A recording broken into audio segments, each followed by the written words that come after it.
Ignite to impact. Do you feel confident when you enter a crowded room or start a new job or meet a new friend? Well, if you don't, or if you do but just would want some more tips, then you definitely want to listen to this conversation with my next guest.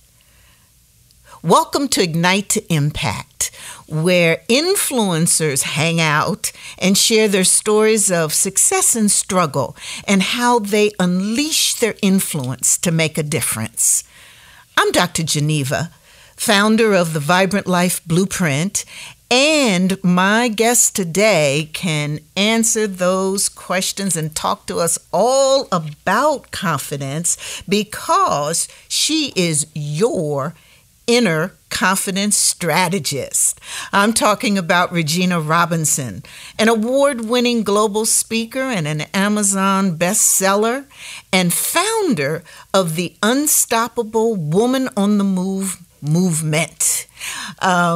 Regina is known for inspiring audiences with strategies to unlock their inner confidence and master their uniqueness within their lives, businesses, and careers. And she's here today to share some of those tips and strategies with us. How you doing, Regina?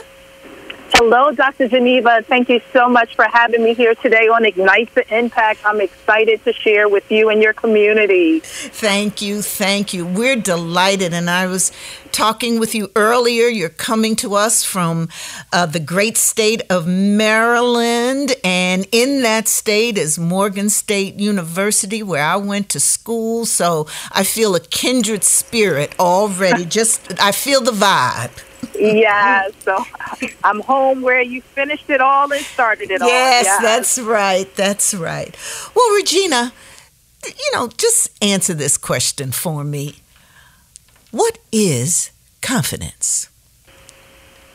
Wow, that's a great question because I believe most people perceive that confidence is when when you're all dressed up, made up, and willing to show up. However, that is just outer surface confidence. Confidence to me really means on the inside that undeniably you are okay with being who you are and you are confident about loving yourself just as you are. Now, awesomely in preparation for who you're willing to become. And so no matter what other people think about you on the outside, you are determined and loved on the inside. So then your confidence shows up on the outside. Now that's heavy.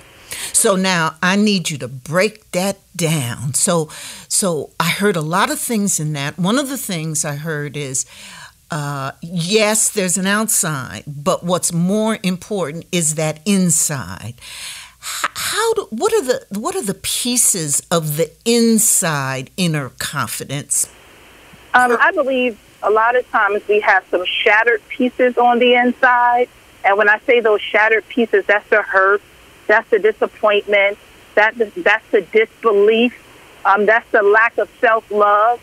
And so when we can really dig deep on the inside and unveil those areas where we feel that brokenness, and when we take time to work on those areas and mend those areas, that's when we discover an unbreakable confidence. And when you say when we work on those areas, how do we do that? So taking time to figure out why do you feel like where did you lose the love for yourself? Or did you in fact never have it?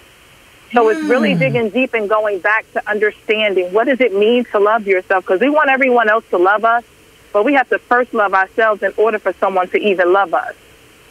You can't expect to be loved if you don't love. Yes. And so really being able to dig deep and then believing, why is it, for what reason, where did you stop believing in yourself? Most of the time, for most of us, it was on the playground in elementary school or middle school, wherever you had the mean bully that told you weren't pretty. Or told you that your hair was nappy, right? Ooh, yes, or I told you that, come on, or told you that you couldn't dress. Or told you that your face was bumpy. Or told you that you had nappy hair. All of those reasons to make you stop believing that you're not supposed to love yourself just as God created you to be. So then you start wanting to become someone else because you thought that was more acceptable by other people. Yes, I as you were talking about that, and when you said nappy hair, I'm telling you, growing up, my cousin, who was my road dog, I mean, we were just thick as thieves. I mean, we did everything. We, just went places together. We loved each other. We shared everything together. And my cousin had this long, beautiful, thin hair that whenever she washed it, it would just come out just long and glowing and soft. And I had the hair that when a drop of water touched it, it popped out all over my head. Nappy head, yes. And I remember we went to camp together one summer, and we both, got our hair wet, and all of the kids laughing at me and seeming to like and love her. And for me now, 50, 60 years later, still remembering that? I mean, that's the key part, though, because you left the girl who loved herself just as she was right there on that day. And became another, you know what I mean? And we take on these different personas of, now I got to make sure no one ever sees my hair that way. Or I want to get my hair permed or relaxed because I don't want other people, and I want them to have beautiful long hair just like my cousin. Because I want everyone to like me like they like my cousin. So then we become these women or men who want to please everyone else based off of what they expect from us, and we forgot what we even liked and expected from our own selves. Yes. So how do you discover, or rather rediscover yourself? And how do you do that? So it really takes soul searching, and really it takes you to be able to go into deep thought. So I had to start to learn about 3.5 years ago. I had to go on a journey to discover who I was because I had lost myself. A lot of times we have children, we become mothers, and we 100% put ourselves into that. Or we get into relationships and we 100% give of ourselves in those relationships that we forget what we love, what we enjoy, and who we really are. And so it takes you an opportunity to go back and start saying, well, what are some things I like to do? And then you have to start tapping into some of those things and testing some of those things out, right? Not being afraid to do things different, right? Not being afraid to stand out and not necessarily fit in because what other people might like to do, you don't like to do. But you're willing to go and do what you like to do. And not only that, start to date yourself again. Ooh. That's huge. Start to date yourself again. Ooh. Show up to dinner for yourself. Show up to the movies for yourself. Treat yourself to a weekend vacation. Yeah, again, that's a tweet there. Start to date yourself. Yeah. And so Regina, and I know that you're a coach. And one of the things that I know that coaches do, in fact, you're a coach excellence because you're a member of the Forbes Coaches Council. Is that right? Yeah, so I was in 2018, yeah. So I'm not in the Coaches Council here in 2019, but I was in 2017. Yeah, which is a prestigious honor. And, it just really identifies the top coaches. And I know that coaches ask questions so that you can discover your own self, so that you can come to these understandings about yourself. Do you work with a lot of people, both women and men, who are trying to date themselves or need to get into dating themselves?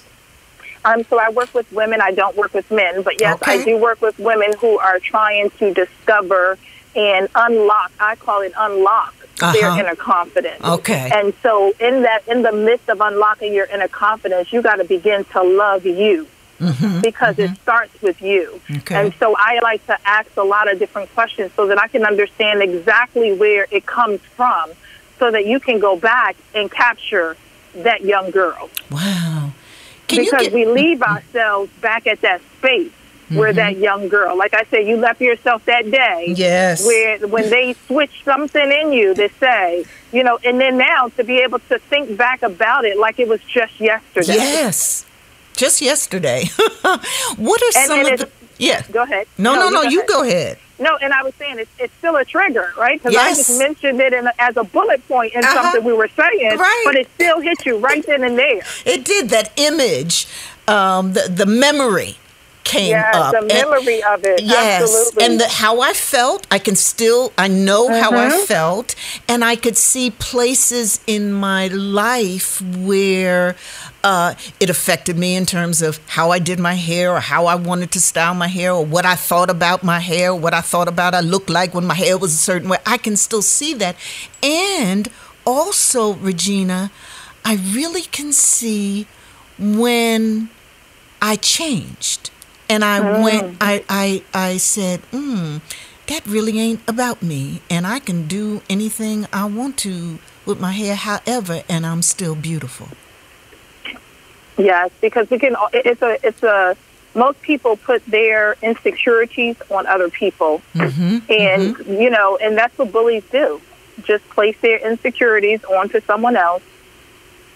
And then you end up having to carry that weight. So tell me, how did you get into doing this, you know, coaching, and how did you become the inner coach strategist? So for me, excuse me, again, about 3.5 years ago, I woke up and realized I didn't know myself anymore. Didn't love myself, didn't believe in I was doing great. I had a successful business. I had been coaching high school students for probably over about 8 years at the time. But what I realized was I was helping everyone else, but I forgot to help the most important person, and that was me. So you had been in the coaching business for a while. Yes, on the education arena, yes. Oh, yes. Okay. And so I literally was helping everyone else, but I forgot the person who needed help the most was me. And so I just woke up and I didn't love myself. I was unhappy. I was insecure. I was a person who wanted everyone to love me, or when you saw me and I walked in a room, I owned it, but for real, that was a fake own, right? Because on the outside, we can put on the makeup, we can dress up, and we can mask all the pain. But when you get home and look in the mirror, you see a true reflection of who you really are. And it's just you and that reflection. And that's when you have to decide, am I really the real person that I'm looking at? And so I was unhappy with the person I saw in the mirror as a reflection. So I had to do the work. I had to do the deep work. I had to unveil things as to why I felt the way I felt. Why was I still feeling the way I was feeling? And again, it goes back to somewhere you gave the power to someone else. I say you gave your keys to everyone else. You have to protect your keys. We won't give our keys to our car. We won't give our keys to our home to just anyone. Why would we be willing to give the keys to our intimate, most inner space to any and everyone? Wow. Now, see, when you put it in that, I mean, that was real visual, Regina, talking about giving the keys and how you said, you know, we've got keys to our house and material things, let's say, but then the keys to our inner self. So how do you know? I mean, there was an aha moment for you when, you know, you discovered that, you know, your keys was missing. You had given them up. How do people, you know, figure that out? I know probably one of the ways they do is to get a coach like you, you know, and that's very important because well, at least I think it is, because oftentimes it matters to have someone who can, you know, ask the right questions and kind of help you think it through. Are there other things that people can do when they discover that, you know, they ain't no longer got them keys? And I think a lot of times is the beginning part of the way you first posed the question was, how do we discover. I think a lot of times we know we've given up our keys. The part is we're not willing to admit to ourselves that we've given up the keys, because admitting it means that we now got to do the work. Right? Admitting that now it's time to do the work, and you have to ask yourself, am I willing to do the work? And am I worthy of the work, right? And so absolutely you should be willing to do the work, because it's your life, and you're absolutely worthy to do the work, because you'll see difference. And so what I know is a lot of times for me in the very beginning, I did a lot of praying. I did a lot of reading God's word, and I did a lot of affirmation, reminding myself that I am amazing, I am beautiful, right? Because when you look for it from other people, what happens when they don't say it? Yes. You feel something feels left out because you were waiting for someone else to say it. But if you in fact say it to yourself, you never have to worry about somebody else saying it, because you should never forget to say it to yourself. And you don't have to wait on nobody, because you can say it anytime, every second, every time you turn around, you can be saying it. Yeah. And I say, as a society, we are waiting on everyone else to celebrate us. But my motto is, don't wait for somebody else to celebrate you. You celebrate you, because you're your biggest cheerleader, and you will never cheer loud. No one else will ever cheer louder for you than you will for yourself. So the affirmations, the digging deep, discovering it, the celebrating yourself. So it seems like, Regina, you're saying it's a combination of things, a combination of strategies, not just one thing. Oh, absolutely. Healing is never one strategy. Okay. Because there's always multiple things happen to occur the wound. So now you have to have multiple steps and strategies to heal what has already taken place. And so I know as a society we want a quick method, right? Like, one thing and I'm going to be healed. No, there's multiple layers. So if you took time to put the multiple layers on, you got to take time to remove the multiple layers. Okay. So Regina, so the work that you do, so now you're an inner coach strategist. So I've heard inner confidence strategist. And so I've heard of, confidence coaches and, confidence mentors. But what is an inner confidence strategist?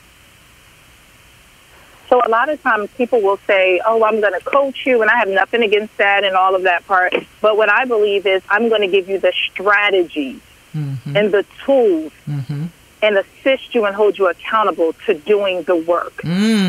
Okay. For us to discover what's there and what's hidden and what's underneath.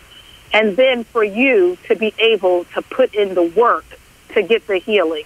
Because remember, if someone gives you all the answers and does the work for you, you've never received the healing. So that accountability part of it, is heavy. Yes, because that's oftentimes how we fall, because we have no one to hold us accountable. We have no one willing to stand with us when we can't stand on our own. We have no one willing to pick us up when we've in fact fallen off, because we don't have that accountability. And so as a strategist, I hold them accountable and give them the strategies and tools to use. And I'm going to walk side by side with you and watch you implement those things. And I'm a reminder to you that, girl, you got this. Well, if you're just joining us on Ignite to Impact, I am talking to your inner confidence strategist, Regina Robinson. And she has just dropped on us a whole pile of great tips and affirmations, and really made things clear and really giving us some real good roadmap strategies to, discover that inner confidence in ourselves. So, Regina, let's say, okay, I've discovered it. I've found my keys. I discovered that I had lost my keys, and then I found them. And so I say, well, I'm now confident.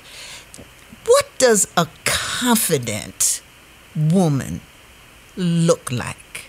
And you know that, and it's funny that you say that, because you say look like. I don't believe she looks like anything.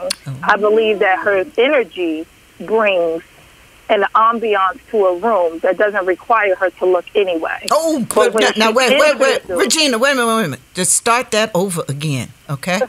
Yes. I believe her energy exudes I would say, fragrance that doesn't need for her to look anyway. But when she arrives and people know that she's entered the space. Not because she's saying maybe anything, but because she's willing to change the rules, she's willing to take risks, and she's willing to be unapologetically who she is. And she don't even have to have a designer handbag. No. Okay. Or shoes. Yes. But what she does need to have is the determination to say, what God has for me is for me, and can't nobody take it away. And so you used a phrase that I love, and it's part of my Vibrant Life Blueprint, which is Regina, this online course that I've developed that helps women discover their passion and purpose and live a vibrant life. And one of the things I talk about is this whole notion of owning the room. And a big part of that is about confidence. And so what do you think when someone says, wow, she walked in like she owns the room, or what does that mean to you? And what, what's that? Again, I'm going to use that look like, but you know what I'm saying. What's it mean to you? I mean, I just think for some it's an intimidation, but it should actually never be an intimidation. But I believe that particular woman knows that she's there. Let's just say she's walking in a room at a conference. She's there to learn. She's there to share. She's there to network.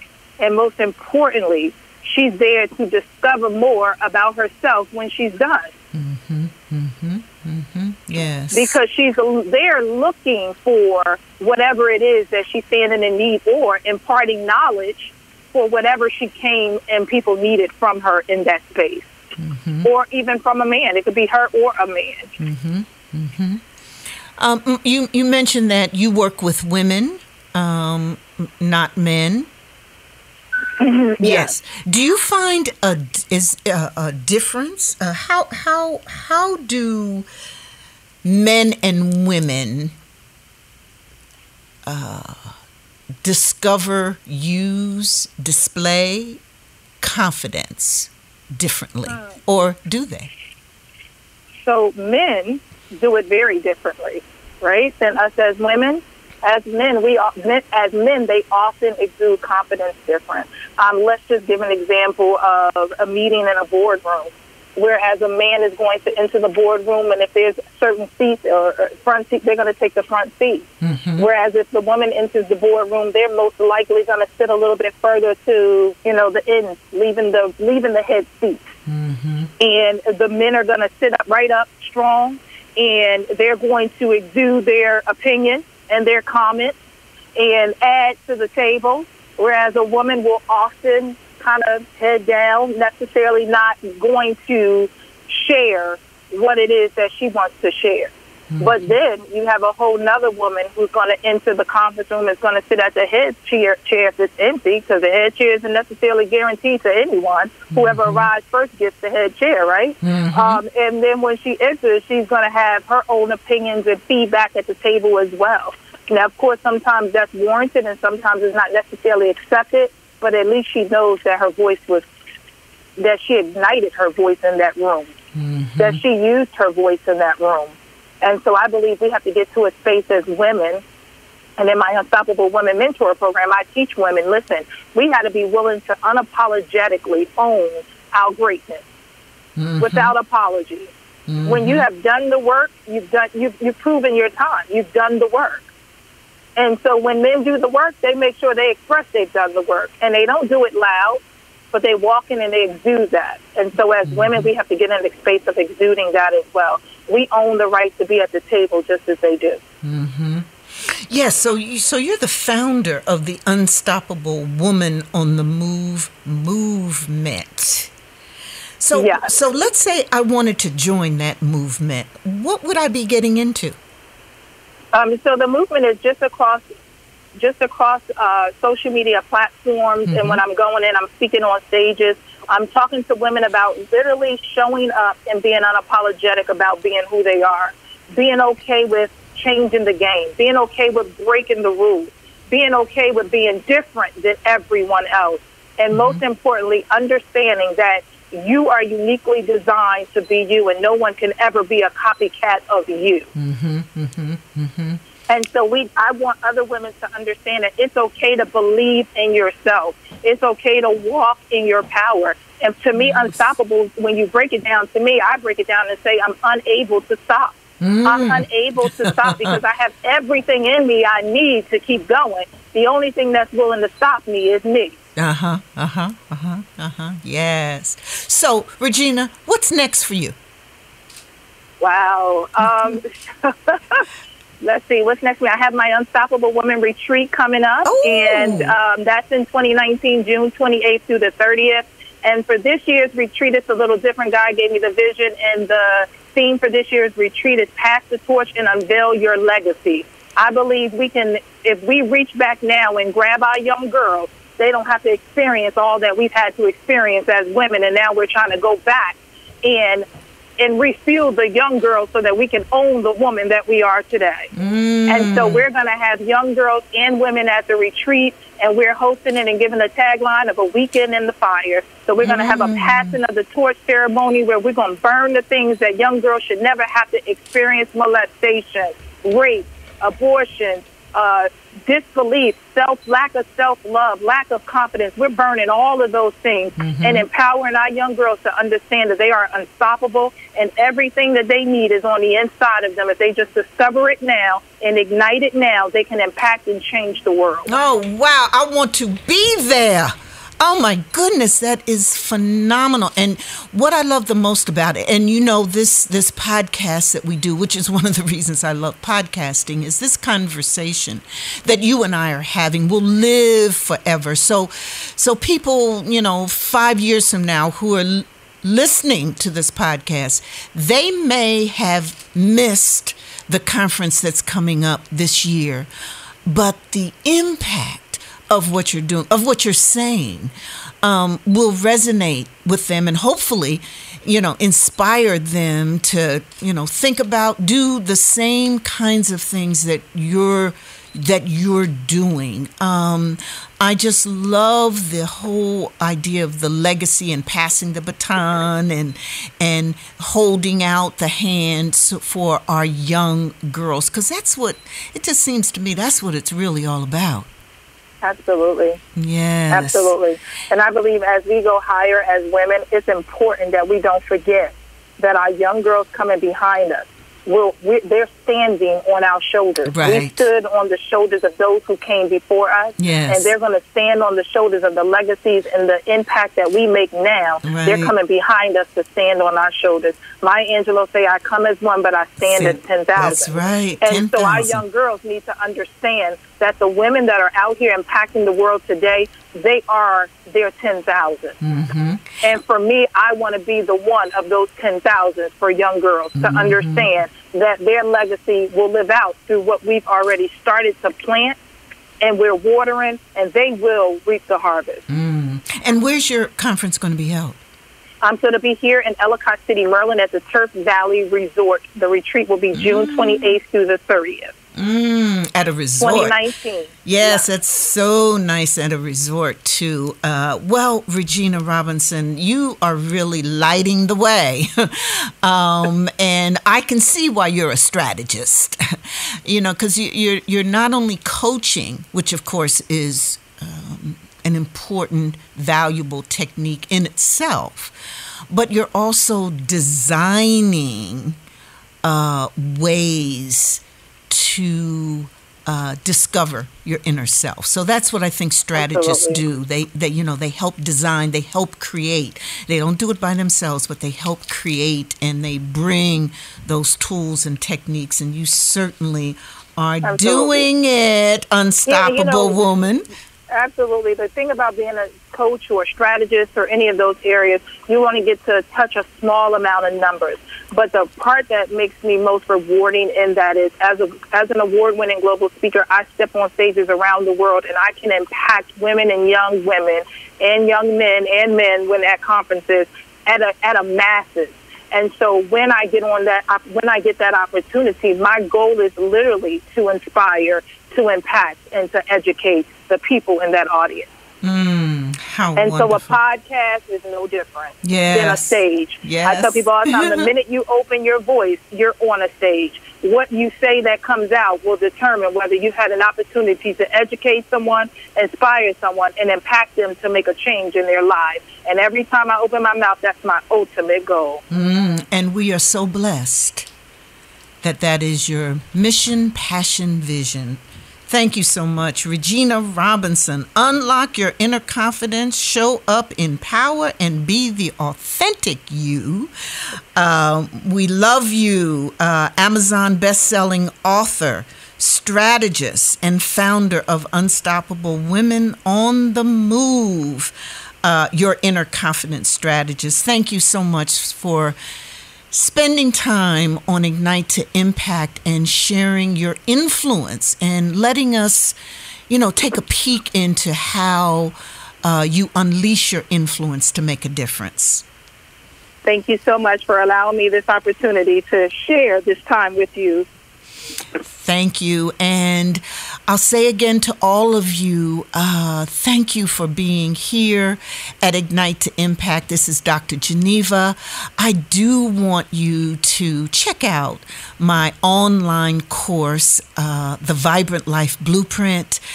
You can go to it at www.thevibrantlifeblueprint.com and get a chance to learn about many of the things that we've talked about today, about confidence and owning the room, and how you can discover and have your own purpose, passion, and in fact, live a vibrant life. There's so many of us who are at turning points, whether it's a new job, new career, divorce, but we reach those turning points in our life, and sometimes we feel maxed out. And all we want is a chance to be able to take care of ourselves and find a life that's amazing. Well, go to www.thevibrantlifeblueprint.com, and I'll help you with that. See you soon. Ignite to Impact.